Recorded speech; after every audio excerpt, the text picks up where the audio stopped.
अस्सलामु अलैकुम वरहमतुल्लाहि वबरकातुहू। अल्हम्दुलिल्लाह, अस्सलातु वस्सलामु अला सय्यदिल मुरसलीन, अम्मा बाद, औज़ु बिल्लाहि मिनश शैतानिर रजीम, बिस्मिल्लाहिर रहमानिर रहीम। करामाते हबीब शाह बाबा का सिलसिला चल रहा है। इसी सिलसिले की एक दूसरी कड़ी भी है ये तवक्कलतु अलल्लाह। किस तरीक़े से इस पर अमल होता है, हज़रत हबीब शाह बाबा से हम सीख सकते हैं। हज़रत हबीब शाह बाबा राजस्थान में कोटा के पास एक भयानक बयाबान है, जंगल है। उस जमाने में आज से 100-150 साल पहले की बात है। खूनख्वार जानवर वहां रहा करते थे, इंसान वहां जाने से डरता था। ऐसे जंगलों में आप जाकर के अल्लाह की इबादत किया करते थे। तो डरा के इस जंगल में आप जाकर अल्लाह की इबादत में मशगूल हो गए थे। कम से कम 4-5 छिल्ले करने के बाद एक दफा हज़रत हबीब शाह बाबा खुद मुझसे ये वाक़या सुनाया था कि दरा के जंगल में जब मैं इबादत करते करते करते निढाल हो चुका था, एक वक्त बहुत मुझे भूख लग रही थी। भूख की वजह से नकाहत आ चुकी थी, बदन कमज़ोर हो गया था, उठने की भी मुझ में ताकत नहीं थी। ऐसे वक्त में मैं अल्लाह से रुजू होकर के कहा, तो रज़्ज़ाक़ है इसलिए मुझे खाना यहीं पर भेज। जब ये अल्फाज आपकी ज़बान मुबारक से निकले थे तो क्या देखते हैं कि दूर पर एक चरवाहा बकरियों का रेवड़ लेकर के आ रहा है। उनके करीब में आकर के उस बकरियों में से एक बकरी को ज़बा किया, गरम गरम रोटी गोश्त ला करके हज़रत हबीब शाह बाबा के सामने रख दिया। तो अल्लाह के वली जहां पर भी रहे, उनकी ज़बान से जो कोई लफ्ज़ निकल जाते हैं, अल्लाह तबारक व तआला उसको पूरा करके ही रहता है। तो यही एक मिसाल है कि हज़रत हबीब शाह बाबा ने तवक्कलतु अलल्लाह की तफसीर आपने बता दिया है। इसी तरह हज़रत हबीब शाह बाबा जंगल जंगल इबादत करते हुए निकल करके चले जाया करते थे। ठीक है, एक भयानक जंगल में जब आपका गुजर हुआ तो आपने देखा कि एक जगह पर बहुत सारे साधु बैठे हैं और एक बड़ा साधु उनका गुरु बनकर उपदेश दे रहा है या उनको कुछ पढ़ा रहा है। तो आप गुजरते हुए शायद उनका मन चाहा होगा कि वो जाकर के वो साधु में बैठ गए।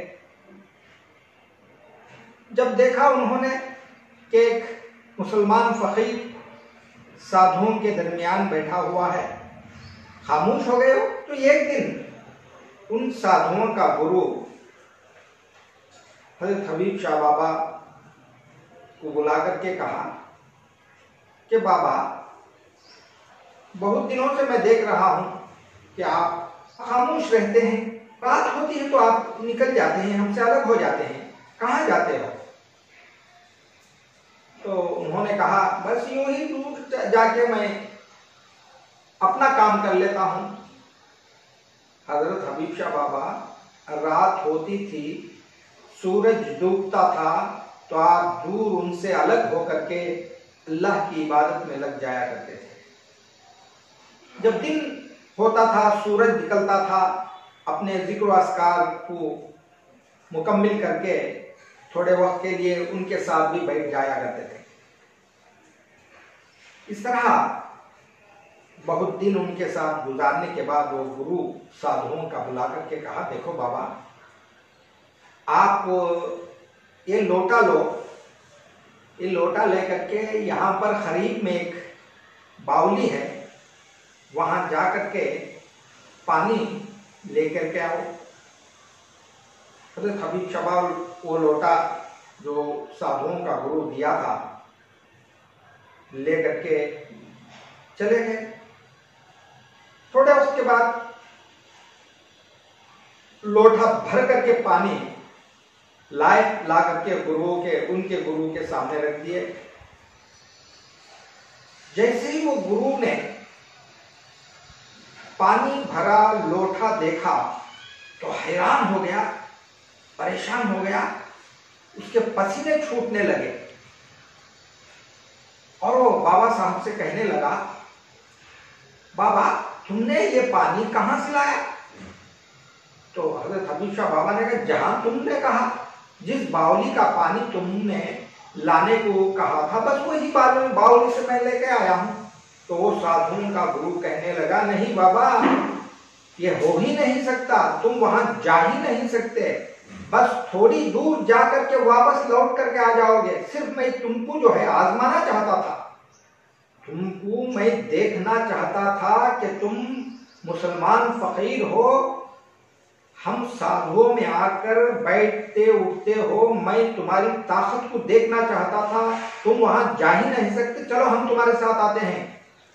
साधुओं का गुरु, साधु और हबीब शाह बाबा सब मिल करके उस बावली के पास गए। तो क्या मंजर है उस बावली का, इसीलिए वो साधुओं का गुरु हजरत हबीब शाह बाबा को आजमाना चाहता था, उनका इम्तिहान लेना चाहता था, उनको देखना चाहता था कि इस मुसलमान फकीर में कितनी ताकत है। जा करके देखा तो बहुत बड़ी बावली है, पूरी बावली में शाम भरे हुए हैं, वहां पर उंगली रखने के लिए भी जगह नहीं है। अब कहा उन साधुओं के गुरु ने, पानी डुबाओ, पानी लो। तो हबीब शाह बाबा मुस्कुरा करके हाथ के इशारे से आपने कहा, चल दूर हट। इस तरीके से कहते ही पूरे शाम जो है एक जगह इकट्ठा हो गया और पानी लेने के लिए उनको जगह छोड़ दी।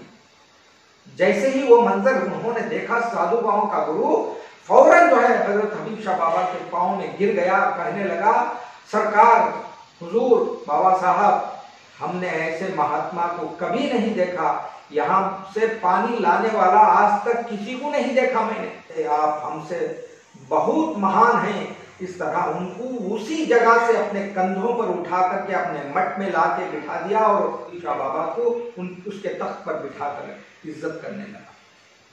ये थे हजरत हबीब शाह बाबा के करामत, उनकी रूहानी ताकत, उनकी रियाजत के हालात। एक और करामत आप लोगों के सामने रख रहा हूं कि हजरत हबीब शाह बाबा भयानक जंगलों से गुजरते हुए आप यूपी के जंगल में पहुंचे हैं, जिसका नाम जाज मऊ। वहां पर एक नदी बहती है, नदी के किनारे एक बहुत ही पुरानी मस्जिद है। आप असर के वक्त पर वहां पर पहुंचे, आपने अजान दी, असर की नमाज को आपने अदा किया और अपने जिक्र अस्कार में मशगूल हो गए। उस जंगल के इलाके में चरवाहे अपने जानवरों को चरा रहे थे। जैसे जैसे सूरज डूबता गया, एक एक करके तमाम चरवाहे अपने जानवरों को लेकर गांव की तरफ चले गए। तो आखिर में एक चरवाहा हजरत हबीब शाह बाबा को आते हुए मस्जिद में वजू करके अजान दे करके नमाज अदा करते हुए आपको अल्लाह की इबादत में गुजारते हुए देख रहा था। तो जब वो पूरा सूरज डूबने लगा तो वो चरवाहा अपने बकरियों को लेकर के गांव की तरफ जाते जाते मस्जिद के करीब रुक गया। और आवाज देने लगा कि बाबा बाबा। जब हजरत हबीब शाह बाबा ने मुड़ करके देखा, बताओ क्या बात है, तो वो चरवाहे ने कहा, बाबा आप कौन हैं, कहाँ से आए हैं, क्या करना चाहते हैं, मुझे तो नहीं मालूम, मगर मैं देख रहा हूं कि आप बहुत वक्त से यहां नमाज पढ़ी और ऐसे ही बैठे हुए हैं। अब सूरज डूब रहा है, अब आप एक काम कीजिए, मस्जिद को खाली करके गांव में चले जाइए, कहीं खाना भी मिल जाएगा आपको और आप आराम भी कर सकते हैं। इस मस्जिद में आज तक कोई आदमी रात गुजारा नहीं है, एक दो आदमी पहले गुजारे हैं रात, मगर जब सूरज तुलू होता है, निकलता है, तो उनकी लाशें मिली हैं। और इस मस्जिद का नाम भी जिन्नातों की मस्जिद है। बाबा अगर आप अपनी जान खैर चाहते हैं, जान की खैर चाहते हैं, तो आप गांव में चले जाइए, वरना जो है सुबह में आपके लिए हमको कफन का लाना जरूरी हो जाएगा। चरवाहे ने बहुत समझाया हजरत हबीब शाह बाबा को, मगर आखिर में कहा कि मेरे भाई तुम तो बहुत ही प्यार और मोहब्बत से मेरी जान की बचाव के लिए कह रहे हो, लिहाजा आप एक काम कीजिए, अगर मैं सुबह तक यहीं सो जाऊंगा, अगर मैं मर जाऊं तो मेरी लाश को खींच करके इस नदी में डाल देना, बहा देना। जब वो आदमी चरवाहा बता बता करके बेजार हो गया, तो अब अपने जानवरों को लेकर के गांव की तरफ चला गया। अब हजरत हबीब शाह बाबा मगरिब के बाद इशा पढ़ी, इशा पढ़ने के बाद अपने जिक्र व अस्कार में, अपनी रियाजत में बैठ गए। रात के कम से कम 12 बज गए थे, आप पूरे मशगूल थे अल्लाह की इबादत में। 12:30 के बाद मस्जिद में डरौनी डरौनी आवाजें आने लगे और वहां जिन्नात आकर के अपने करतब दिखाने लगे, इबादत में खलल डालने की कोशिश कर रहे थे जिन्नात। आप जिन्नातों से कहा, जो काम आप करना है वो कर लीजिए, मुझे मत छेड़ो, इबादत में मशगूल हूं, मुझे छेड़ना अच्छी बात नहीं है। इस तरह जिन्नातों से बातचीत हुई, तो जिन्नात उनकी बात को नहीं माने, उनको सताने लगे। जब आखिरकार जैसे ही उन्होंने उन पर पढ़ना शुरू किया, तो एक एक जिन्नात जो है वहां से भाग गया। उसके बाद हजरत हबीब शाह बाबा अपने जिक्र अस्कार को पूरा किए, सुबह की नमाज पढ़ा, पढ़ करके आप वैसे ही जिक्र अस्कार में बैठ गए। और जब सूरज तुलू होने लगा, तो आप इशराक की नमाज पढ़ करके आराम से मस्जिद में बैठे हुए थे। सूरज निकल गया तो एक एक करके चरवाहे अपने जानवरों को लेकर के फिर जंगल की तरफ आने लगे। वही चरवाहा जो रात में हबीब शाह बाबा को नसीहत करके गया था कि आप गांव में चले जाइए, की तरफ आया और मस्जिद में घुस करके देखा तो हजरत हबीब शाह बाबा पढ़ते हुए हैं, बैठे हुए हैं, तो ताज्जुब करने लगा। फौरन जो है वो अपने जानवरों को छोड़ करके गांव की तरफ भागने लगा। भाग करके गांव में ऐलान कर दिया कि जिन्नातों की मस्जिद में रात एक आदमी सोया हुआ था और मैं जब सुबह में गया हूं तो वो आदमी जिंदा है। तो ये बात जब गांव वालों को मालूम हो गई, तो सारे गांव के लोग इकट्ठा होकर के मस्जिद की तरफ दौड़ करके आने लगे हजरत हबीब शाह बाबा को देखने। हजरत हबीब शाह बाबा इशराक के बाद जब सस्ताने के लिए आराम कर रहे थे, तो बहुत सारी आवाजों को सुना, लोग आ रहे हैं। बाहर आकर के देखा तो गांव के लोग आ रहे हैं। तो आप वहां से पीछे की तरफ से निकल करके वो जाने लगे। यानी हजरत हबीब शाह बाबा अपने आप को छुपाते थे। वो किसी को अपने करामात को, अपनी ताकत को, रूहानी ताकत को जाहिर नहीं करना चाहते थे। वो किसी को ये बताना नहीं चाहते थे कि मुझ में अल्लाह ताला ने मुझे ये ताकत दी है। तो इस तरह अल्लाह के वली जो खास होते हैं वो अपने करामात को जाहिर नहीं करते, वो छुपे हुए रहते हैं। वमा अलैना इल्लल बलाग। अस्सलामु अलैकुम व रहमतुल्लाहि व बरकातुहू।